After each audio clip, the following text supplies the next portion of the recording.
This is Bob Allen, co-author of Gordon Soley's Something Left Behind and the Soley Chronicles, and you're locked into Beyond Ringside.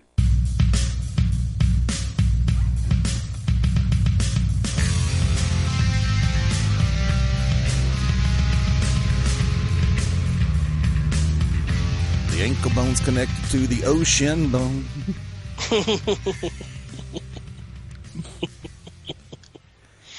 I already have two more lined up and ready to go, and I'm just going to go ahead and play one of them now. And of course, I will still sit back and say one of my favorite match of the year candidates from WWE and or NXT, Sami Zayn versus Nakamura. What's his first name? Oh, Shinsuke. Okay.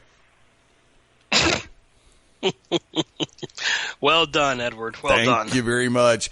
Hour 2 underway on the Shooters Gallery on this 19th day of May, officially 20th on the East Coast now. Fast Eddie Lane in Studio 1. Shane Knowles live from the Peachstate. Welcome back. Thank you. Not a fan of Rascal Flatts, by the way. That was on my commute back home. I consider their music the Drizzling Shins. Ooh, that was the other one I was going to use. Damn it. And live from Corner to Corner Central, C2CC. Stan Grubb. Oh, everything here is just full of shin. No. We did that in the previous hour. No, we didn't. You got it. You know what I got to say? You ought to. We talk about getting something trending. You ought to go. Oh yeah, you don't like it? Take that shin. There you go. Hashtag shin on that. How's my shin taste? Shin on a shingle. Well, that was dangerously close. You almost said it. You almost went there. Hashtag hell damn ass shin.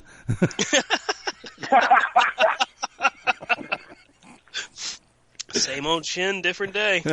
Thank you. Like that one too. I go look in Oriental phone book now. See how many shins I can find. And you just took it to the races. Good job, buddy. Not a problem. Hey, to which everybody who listened to hour 1 and now has made it into hour 2 is going, oh God, they're still on that damn thing. Somebody call the damn match. Somebody's commenting right now saying, would you just let that shin go? There you go. Exactly. We need to move on. Oh, I went up a joint. Remember, the drinking bone's connected to the party bone's connected to the staying out all night long. There's no shin reference in there whatsoever. I just like the song. Always have. That's a shin splitter right there. Oh, just below a knee slapper. Mm-hmm. Thank you very much. Coming up next on the Hee Haw Family Reunion. I'm a picking. Thank God nobody can see because my nose hurts. Meanwhile, back at the ranch. No, joke on that one. That's just horribly bad, and I apologize, kids. We were getting ready to toss the bonus round trivia question out from Useless Trivia. Shane, the floor is yours. I always enjoy doing the list bonuses with you guys. So tonight, no different. These were worth 2 points apiece to teams participating. Of course, they're just worth bragging right between you and Mr. Grubb on this one. And normally I start with Stan. I will start with Eddie. This is a list, as we currently stand, May 20th, 2016.